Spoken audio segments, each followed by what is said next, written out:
The offseason continues for our St. Louis Dragons. Free agency is in the books, and now we will be looking towards the NFL draft. And today I'm going to preview everything you need to know leading up to the draft. We have made it through combine season. We're going to take a look at everybody's combine and pro days, take a look at which prospects' stocks have gone up and down, while assessing what I think the Dragons' options are with the number 2 overall pick. Our Dragons had a pretty busy free agency as we gave Devin White a massive contract extension. Jeff Okudah received a franchise tag. That left us with not a ton of money on the open market, but we made out the best we could. We brought back DeAndre Swift, we signed Jordan Whitehead, we improved the offensive line, and we added some depth defensively. Around the rest of the league, Nick Bosa got a huge extension from the Niners. We offered Josh Allen a big deal. He ended up signing with the Rams for significantly less money.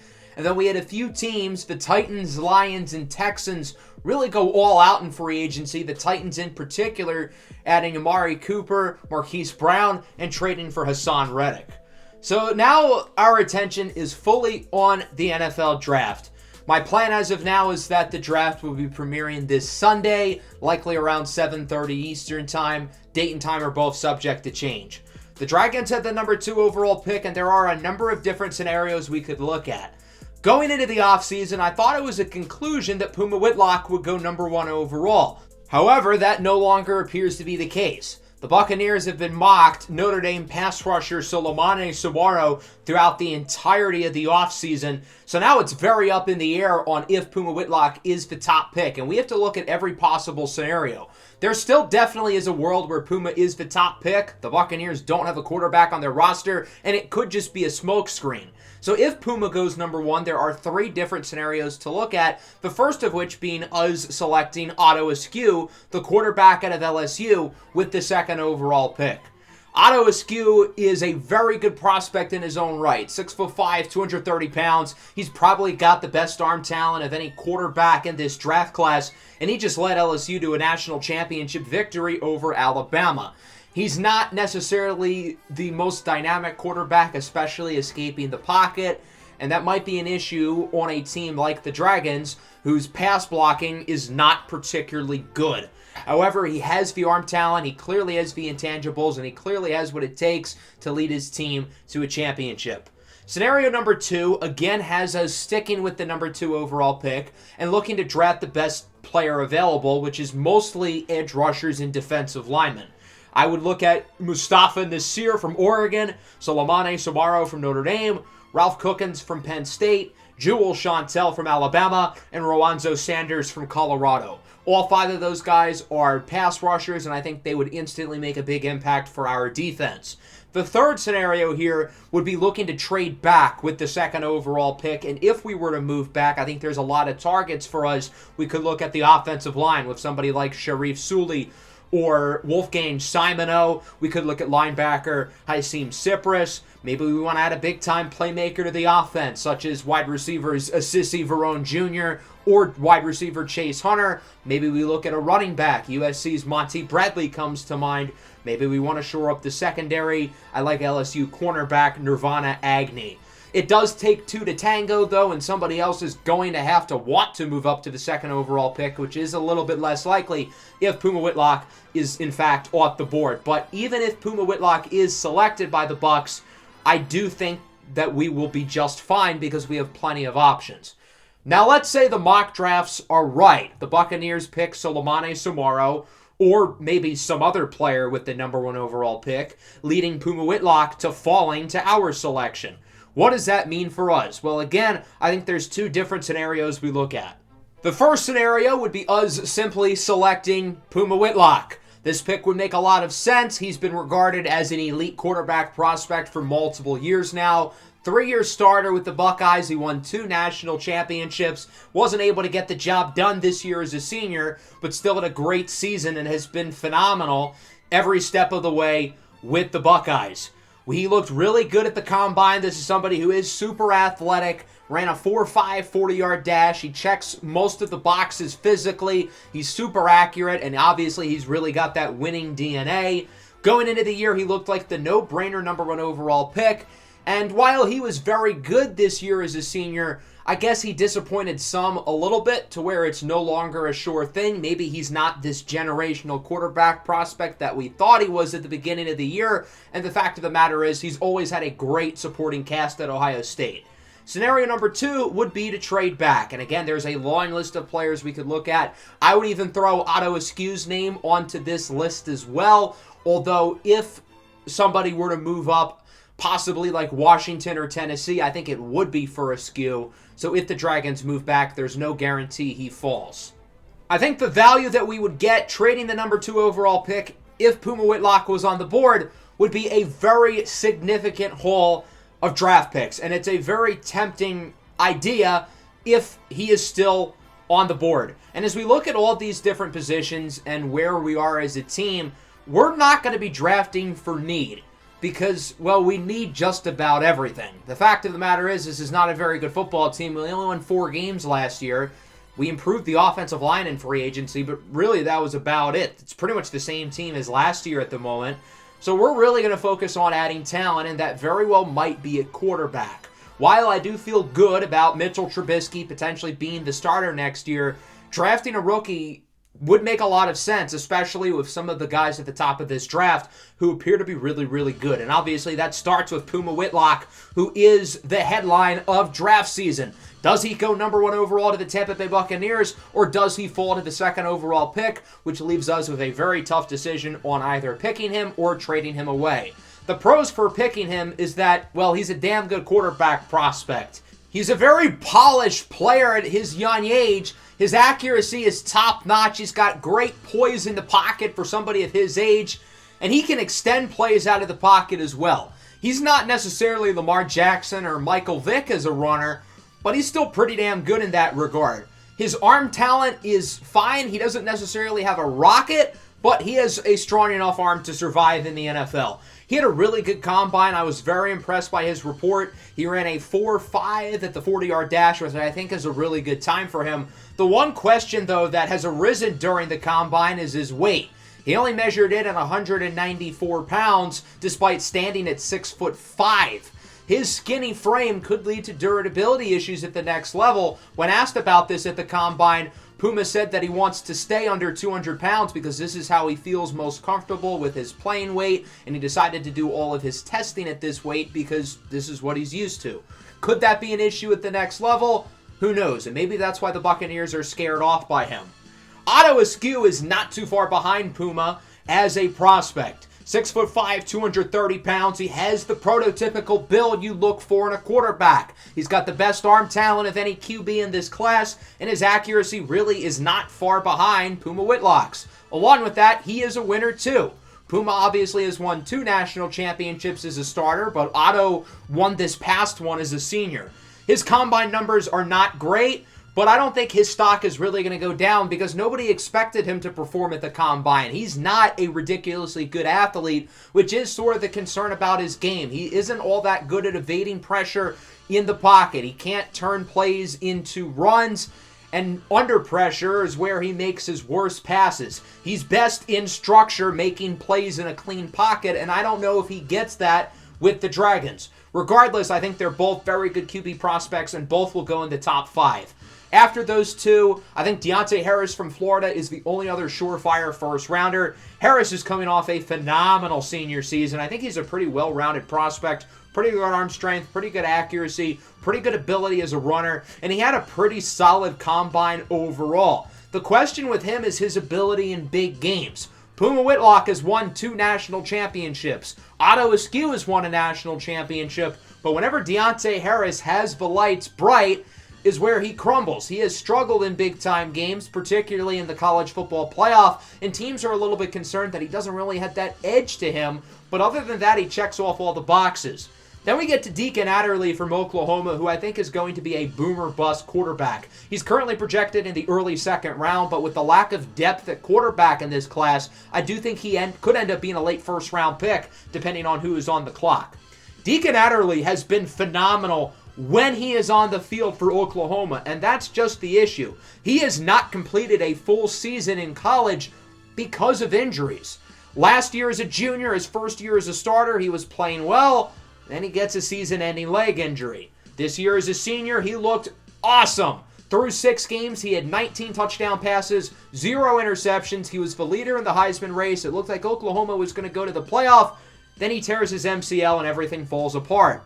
Now, he has recovered from his injury. He looked great at the Combine, which is very encouraging. But the fact that he has not made it through a full college season is really concerning, especially at his size. 6'1", under 200 pounds. Does he have the durability to last at the NFL? Again, guys of his stature generally don't last, and he has already shown that he is super injury prone. The kid is absurdly talented, but the medical is very clearly a red flag. After those guys, there's not much left in this quarterback class. It's not a very deep group. I think Tegan Yeager's talented, but he hasn't really been able to put it together at TCU. Onyx St. James from Texas is a very physically talented player. Again, hasn't really been able to put it all together. Let's move over to the running back position where there's a lot of talent, and we've seen the board really move throughout the year. Going into the season, Monty Bradley was looked at as a day 2 pick, but coming off a great senior season at USC, it looks like he's going to be the top running back off the board. I think Bradley is the most well-rounded back in this class because, A, he's dynamic as a runner, and then B, he adds value into the passing game as a receiver. The real reason why his stock has gone up, though, is his Combine. 4.24, 40-yard dash, the fastest time of any player, regardless of position in the class. The rest of his drills, he looked really good as well, and I think his explosiveness is going to really tempt some team. I don't think he's as polished as a runner as, say, Bijan Robinson or even Jahmyr Gibbs, but I do think, like those guys, he'll be a top half of the first-round selection. He may not be the only first-round back, though. Jared Richardson from Notre Dame has been an unbelievably productive player with the Irish over the past couple of years. You don't see backs of his build, 6'1", 250 pounds. Despite that, he ran in the mid-4.4s. He's a downhill bruising runner, but he's very explosive at his size. I will say, though, Notre Dame is a very run-friendly offense. They've got great run blocking, and he does have a lot of tread on the tires, which could be a concern. Dontavius Brown, going into the year, looked like the RB1 in this class, and he hasn't necessarily hurt his stock. It's more so other guys rising. However, he is now being looked at as a 2nd to 3rd round selection. Brown is 250 pounds at 6'4". He is baby Derrick Henry, and I don't throw that around lightly. He is Derrick Henry reincarnated. Brown has been a 4-year starter at Baylor, and he's college football's all-time rushing leader, which is very impressive. But he's another guy who's gotten the ball a lot of tread on the tires. How long is he going to last in the NFL? I will say being 6'4", 250 pounds does help his long-term durability. Behind him, we've got some other potential day 2 picks with Drayshawn Sanders, Newton Burke, Juice Watkins, and Fadiala Cisse, all very talented but very different players in their own right. And then as we look into day 3, I like Darwin Juskins a lot out of the University of Washington. And I do think it is a fairly deep group at running back. Plenty of talent here and a lot of guys who I think will be able to contribute early on. Let's move over to the wide receiver position. There are plenty of talented pass catchers, particularly these two at the top, Assisi Varone Jr. from Clemson and Chase Hunter from Missouri. These two players are very different as receivers, but there's a lot to like with both of them. We'll start with Varone, who's definitely the more physically talented of the two. He's nowhere near as polished as Chase Hunter as a route runner or as a separator, but this kid is super big. He's super fast. At 6'4", he ran a 4.3 at the Combine and a ridiculous 4.25 at his pro day. I think the pro day number might be a little bit inflated, but still, this guy is huge. He's super fast. But that's really all about that he's got going for him. He's very raw as a receiver. You're going to need to develop him, but the physical upside with him is very, very high. He does have some similarities to a guy like DK Metcalf coming out of college, minus the medical concerns that DK had. And then we get to Chase Hunter, who's a very different prospect. 6'2", 200 pounds. He's very, very solid as a receiver right off the bat. Best route runner in the class, best separator in the class. He may not be the biggest, fastest, strongest receiver here, but the guy knows how to get open. Similarly to a guy like Justin Jefferson or Garrett Wilson, he doesn't necessarily rely on those physical traits. He just happens to be a very, very polished player at the position. Hunter won the Biletnikoff Award as the best receiver in the country, leading Missouri to a college football playoff appearance. Behind those two, there is more talent at the receiver position and a couple guys who I do think could go in the first round. We'll start with Kareem Shaheed out of Minnesota. I think he is a weapon with the ball in his hands. I think that's certainly his best asset. He needs to improve as a route runner and as a separator.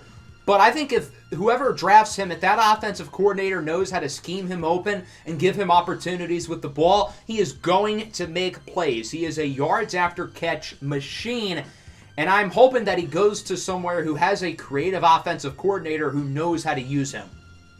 I don't think there's a single player in this year's draft class whose stock has gone up more in the last year than SMU wide receiver Isaiah Thomas. He's coming off a phenomenal senior season where he racked up a light 2,000 yards at 6'3", 225 pounds. He ran a 4.3 at the combine while testing well in every other thing.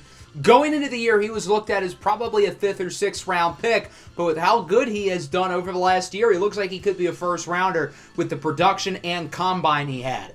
As we look at some of the day 2 guys, there are some players I like here. Colin Robinson, 4-year starter at Idaho. Giuseppe Macias, big playmaker for Texas, 6'4".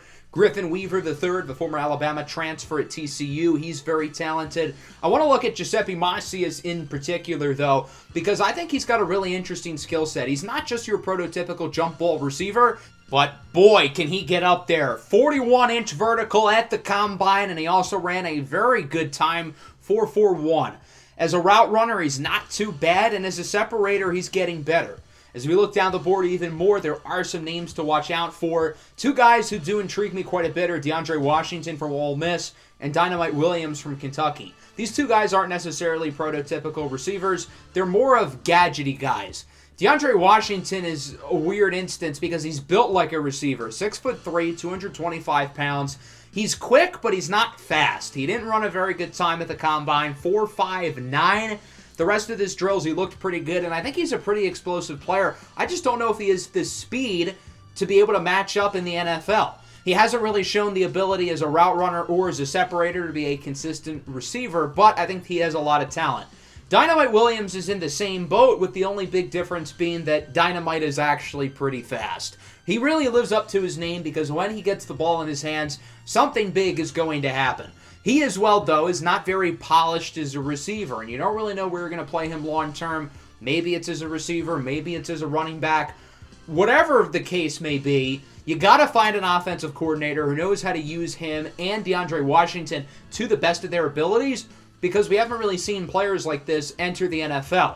I'm very curious to see where those 2 end up and how they'll be used. There are some good, intriguing players to watch out for on day 3. That includes Tykeem Keon Jr. out of Clemson, the son of the legendary Tykeem Keon.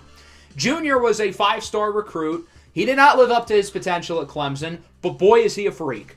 4.27, 40-yard dash, the fastest time amongst all wide receivers this year. The kid is an absolute freak show, but he's got a long ways to go as a receiver. To be fair to him, the Clemson passing offense is not very good.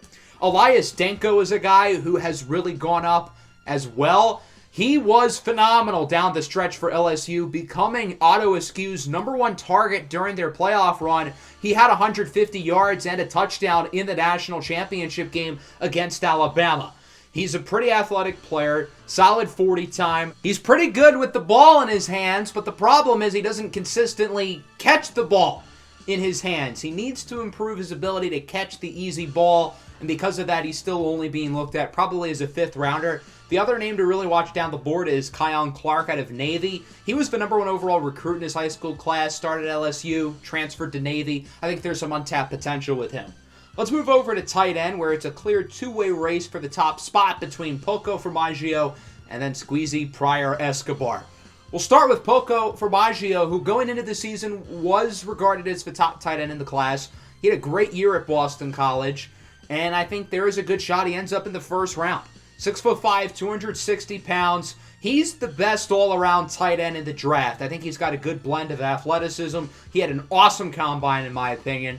He's a good receiver, and then as a blocker, he's not great, but he's not horrible, and he really did improve this year as a blocker. Then we get to Squeezy Pryor Escobar, who is a major wild card in this year's draft. He declared early. He's only 20 years old. He's a really impressive athlete, but the interesting story with him is that he did not participate in the combine. He said, "Roger Goodell, suck a fat one. I'm not participating in your games." I wish I could say that's actually what happened, That's not the case, though. He failed a drug test right before the combine. And while I don't think there's as much of a stigma about that as there would be, say, 10 years ago, like the Laramie Tunsil situation, there are some character question marks now arising with him. He did participate in his pro day. He looked really good. He's a total freak. Not a great blocker, though. He's more of a true receiving threat. And I think you can line him out at receiver with his 6'6", 230-pound frame.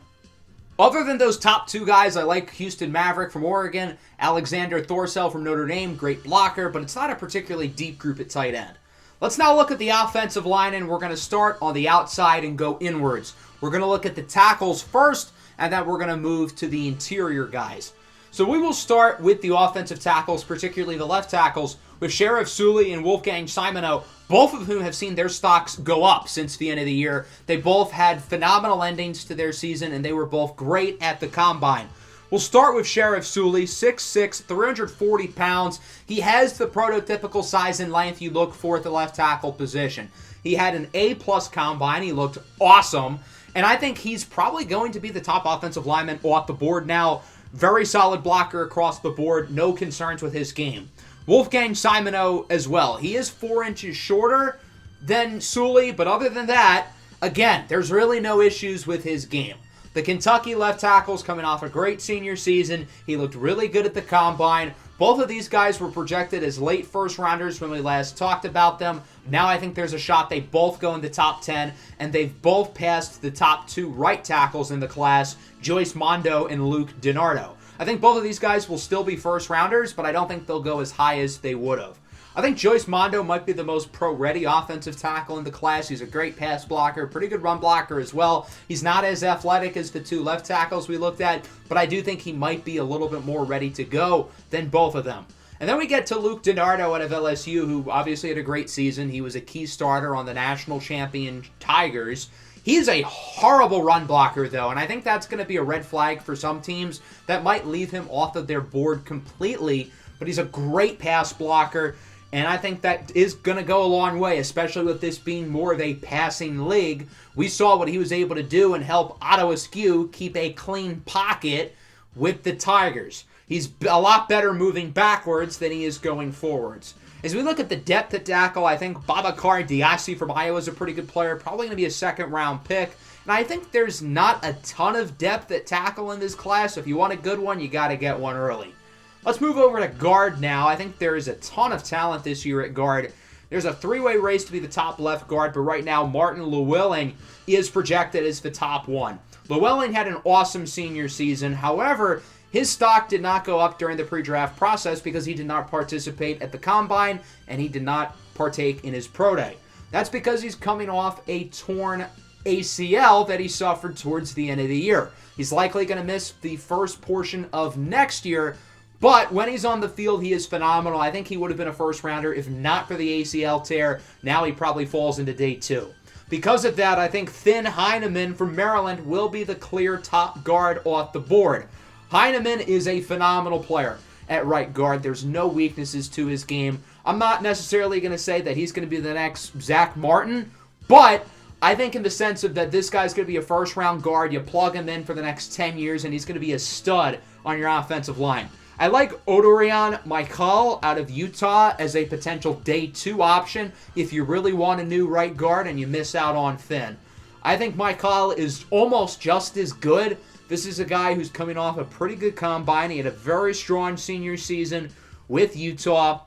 And I think he's a pretty well-rounded player across the board. Very solid run blocker. I think there's some intriguing depth at guard. JT Robinson, Gregory Maxwell, Staten Humphreys. There's some good players down the board. As we move over to center, not as deep. Trust Adams is the name to watch. The one weakness with him, though, is his weight. Only 291 pounds. We were really curious to see what he would measure in at the combine, see if he's added some weight over the offseason, and surprisingly, he is not.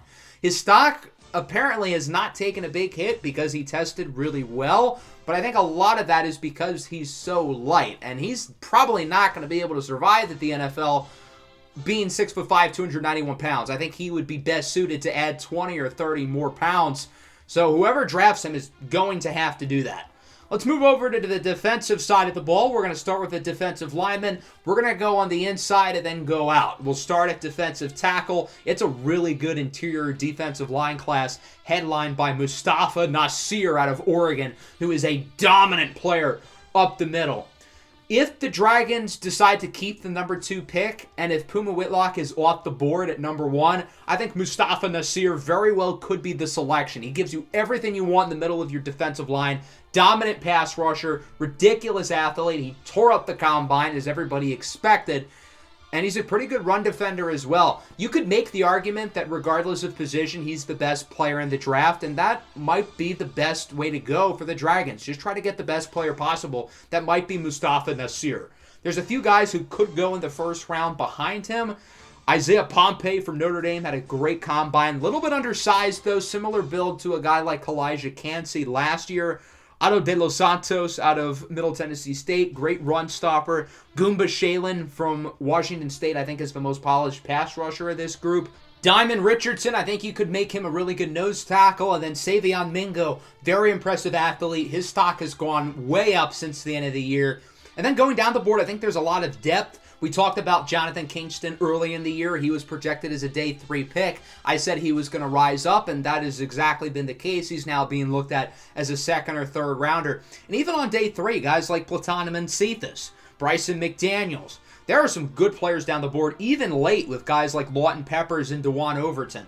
Let's move over to the edge rushers. We've got 2 defensive ends who could go in the top 5, so both of these guys are candidates to be selected by the Dragons. And we'll start with Solomane Samaro, who has been projected as the number 1 pick as of recent over Puma Whitlock.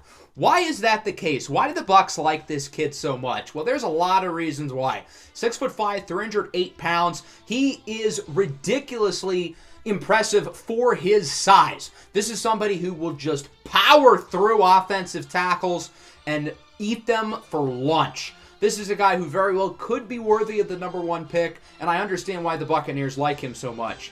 Then we get to Ralph Cookins, who is not as big, 6'3", 258. I think he might be best suited to have his hand outside of the dirt, be used more as an outside linebacker. I think he's got the quickness and explosiveness to handle it, even though he played more as a defensive end at Penn State. I think he's good enough as a pass rusher to where he can be used in a variety of different ways, hence why he'll be in the top 5 most likely. Both Cookins and Samaro are names to watch for the Dragons if they stay at 2, or even if they move back. There's a number of other defensive ends who I think will go in the first round. We'll start with Demir Stalin out of Ohio State. 6'6", 280 pounds. Another guy who is a big kid, and he's really impressive for his size. He has a twin brother in this class at linebacker who we're going to talk about in a little bit. I think Demir Stalin is the better of the twins because he is very polished as a pass rusher. I think the floor with him is really high. Then we get to Bebe McFarland Jr., out of Oklahoma, and I think he's a very polar opposite prospect to Stalin. I think he's very athletically gifted, but he's got more of a ways to go as a pass rusher and as a run stopper. He had an excellent combine as expected, but you're going to need to develop him. I don't think he's going to be an every down pass rusher right away, but I think he could be good down the line.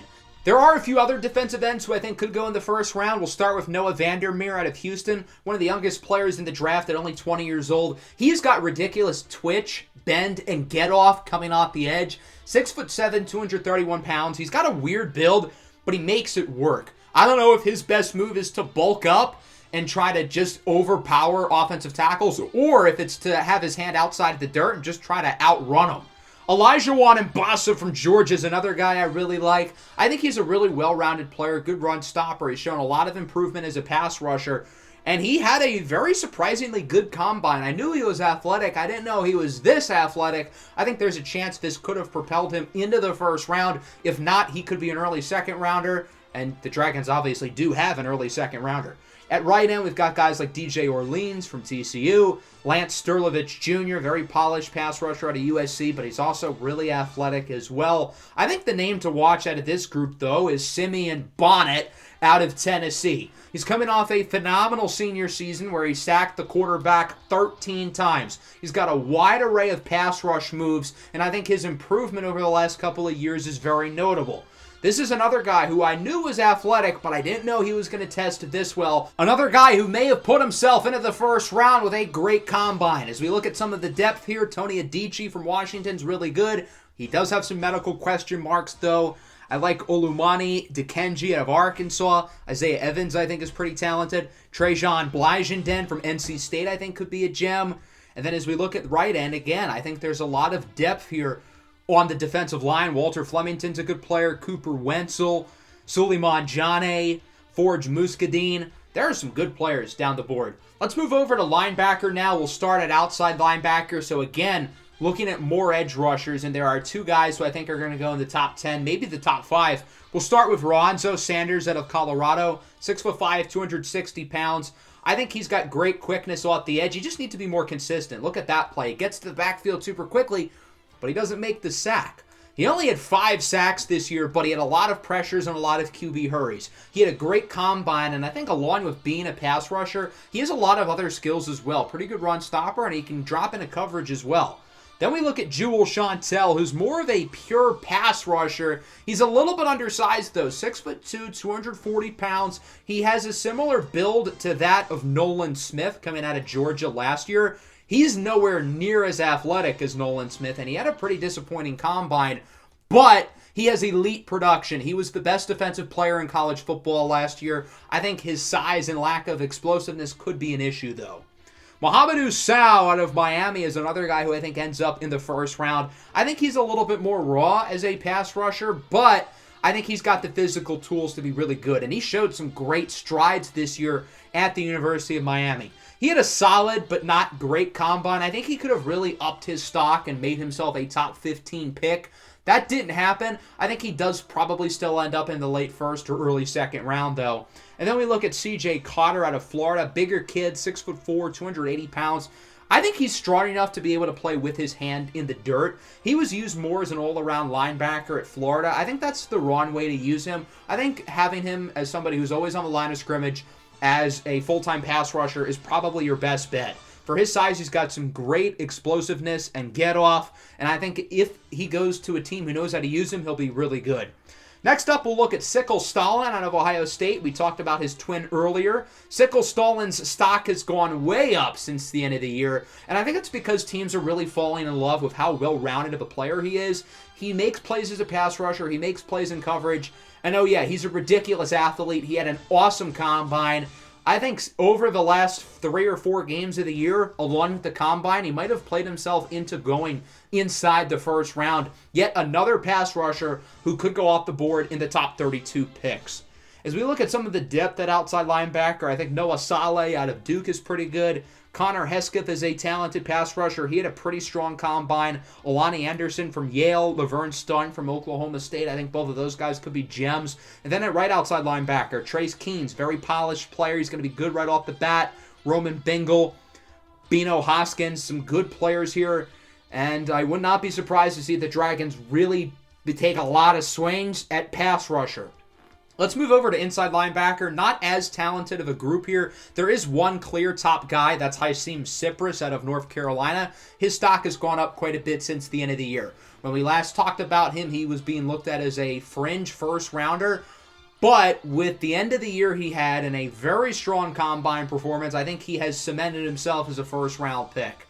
Scouts didn't necessarily see the elite athleticism with him on film, but watching him at the combine, that kid can move.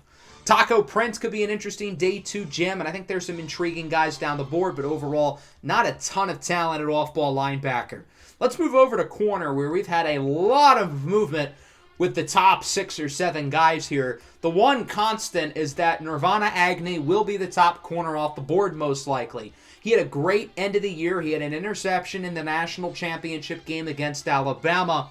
And I think there's a lot to like with him. 6 foot, 191 pounds. He isn't the biggest. He isn't necessarily a freak athlete, but he is sticky in coverage, and we've seen the ball skills with him improve. I was hoping to see him light the combine on fire. He didn't necessarily do that. Not to say he had a bad workout, but I feel like it could have been better. I was hoping to see more eye-popping numbers, but I do think he has earned being the top corner off the board, and I think he'll go probably in the top half of the first round. Micaiah Speck out of Michigan is an intriguing player. This is somebody who's got inside and outside versatility. He's got some of the best ball skills of any corner in this year's draft. Maybe not as consistent in coverage as Nirvana Agnew, but the guy knows how to find the football and he knows how to make plays. He had an all-around solid combine. I did not think he was going to run a faster 40 than Nirvana Agnew, and I did not think those two guys were similar athletically, but you could argue Speck had the better combine. As we look at some of the fringe first-rounders, let's take a peep at TJ Hyler from Alabama. He was last talked about as a day 2 pick. However, his stock has gone way up. I will say, though, he did struggle in the national championship. They mostly had him covering Elias Denko, who is 6 inches shorter, and Denko still had a field day on him. I think that shows a lot of the inconsistencies he has in coverage. But teams are going to fall in love with a 6'3" corner who has a 6'6" wingspan, who happens to be a really good athlete. Somebody's going to see those tools and think they can turn him into an all-pro. Jameer Woods out of Notre Dame looked like a surefire first-rounder not too long ago, but after a disappointing combine, he's somebody who probably ends up in the second round now. There's still a lot to like with him, 6'2", 200 pounds, another guy with very good size and length. But he did not test very well athletically, certainly not up to expectation. Along with that, he's a little bit inconsistent in coverage. The ball skills are not great, and he just isn't as good of a prospect as a lot of people thought he was. But I still think he'll be a top 50 pick, and I think he could be a really good player at the next level. Going down the board, I think it's a pretty intriguing group of day 2 corners. I don't know if I would say this is a deep class, but there is a lot of talent here. Kenya Catch has outstanding ball skills. He's a little bit undersized, though, 5'11", only 178 pounds. Derek Justice had a great season at LSU. He won the Jim Thorpe Award, played himself into being a first-round pick, but he struggled at the combine. Looks like it'll be a day 2 pick after all. The day 2 guy I want to look at, though, is DeAndre Johnson out of the University of Oregon. Johnson is a very smart, very high-character football player, and he's super versatile. He gets most of his snaps in the nickel, but he can play either safety position. He can play corner on the outside as well. He just isn't the most athletic. He ran a slow 40 time. Reminds me of Brian Branch a lot last year as a guy who didn't necessarily run a great time, and I think people are going to overlook him for that. But both Johnson and Branch are super versatile, super smart players, and I think he's going to be a good pro. Nick Sutton from Oregon is super talented. I like Pookie Sherwin II out of Virginia. Aaron Campbell from UConn had a great year. And then even on day 3, guys like Demore Diggins, Connor D'Angelo. I think it's a talented group. And then at safety, we've seen a lot of guys' stocks go up since the end of the year. And that starts with Micah Boston out of Washington, who I think ends up being the top safety off the board. This is somebody who can play as a single high center field safety, and you can trust him in zone coverage. But I think he's got the versatility to play strong safety, play corner. I think he's a really good athlete. He had a surprisingly good combine, and I think he could be a top 20 pick when it's all said and done. But I do think a lot of the other 3 safeties behind him are also guys whose stocks have gone up quite a bit.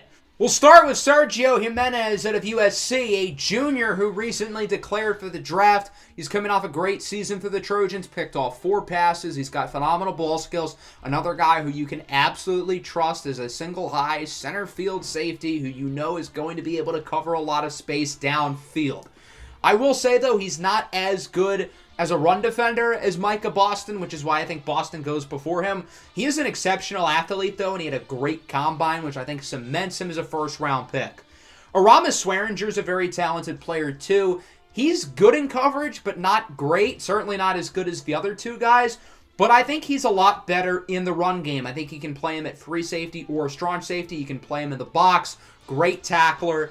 And he had a solid enough combine, I think, to where he ends up being a probably early second-round pick. When we last talked about him, he was looking like he'd be a third-rounder. I thought that would be really good value. He's gone up a full round since then. And then Miko Asekola from Oklahoma State. His stock has gone up as well. As we look at strong safety, I think Donovan McCullough and Victor Ridgewood's stocks have gone down a little bit. But it's not because either of those guys have been disappointing. It's just that the other safeties have been so good. I really like Donovan McCullough Jr. from Florida State. Very smart football player. He can play strong safety. He can play free safety. You can trust him at corner. I think he's a really good athlete for his size. And I think he's got the intangibles of a winning player on defense. Then we look at Victor Ridgewood, a 4-year starter with the Gators, multi-time All-American. He's one of the highest floor players in the draft because, well, the guy's played so much football. I will say, though, he has a limited ceiling. He's not an overly explosive athlete. He didn't put up great numbers at the Combine, which scouts didn't really expect him to be fair. He's also not great in coverage, but I think he's really good in run support, and I think he might be best in early down situations in the box as a run defender. I don't know if he's going to have the speed and quickness to match up with certain tight ends, but I think putting him in the box is going to be your best bet. I think there is some good depth at safety. A lot of free safeties down the board. At strong safety, I like Cortez Navarro, Dakari Stanton, Romano Modelo, Quandre Carabex. There's some good players here at safety. And there's just some good players, period, in this entire draft class. I feel like it's a really fun group of players. I'm excited to see where all of these guys end up. And again, the plan as of now is Sunday, 7:30 p.m. Eastern Time for the premiere. Before we wrap up, I do want to look at the mock drafts. I will say I moved players' stocks up and down before the final week of the offseason, and I don't think the final mock draft reflected that. Example being Brown, the running back out of Baylor, at number 9. But I do think there's a lot of interesting stuff here. Otto Esque at 18, I can say, will not happen. Somebody's going to pick him a lot earlier or trade up for him. But other than that, I do think there is a lot of accurate picks in this mock draft, but I also don't think they accurately represented a lot of the players' stocks going up and down. So I think the draft as a whole will be a little bit different than what we see there. I am really excited to see what happens with the number 1 pick. Obviously, what we do with pick 2 is a huge decision, and we won't be making a big part of the decision because it's largely based on what the Buccaneers do with the top pick. Our final step is we have to invite some players in for pre-draft workouts. We're going to pick Mustafa Nasir, Soleimani Samaro, and Ralph Cookins. We already have Puma Whitlock 100% scouted, so it'd be stupid to do him. Otto skews at like 85%, so again, that wouldn't really make sense. So I think our best bet is going after some of those highly regarded defensive players. Let me know what you guys think we should do, not just with pick 2, but with all of our selections down below in the comments. I hope you guys enjoyed this episode. Make sure to leave a like and subscribe to the channel if you are new.